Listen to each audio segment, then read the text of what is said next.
ครับตอนนี้อยู่ที่ย่านเดอะบันนะครับย่านเดอะบันเวลาประมาณ 11:45ใกล้ๆใกล้ๆเที่ยงนะครับวันนี้วันที่20 ตุลาคม 2025นะครับ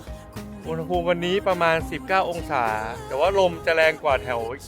หน้ามิวเซียมเมื่อวานนะครับบรรยากาศดีนะครับก็ใส่เสื้อกันลมมาก็ได้ใส่เสื้อคาร์ดิแกนสักตัวหนึ่งก็ได้นะครับเย็นๆอากาศเหมือนคล้ายๆอยู่ภาคเหนือเชียงรายครับแต่ว่ามีลมเอาเสื้อแบบเสื้อกันลมดีกว่า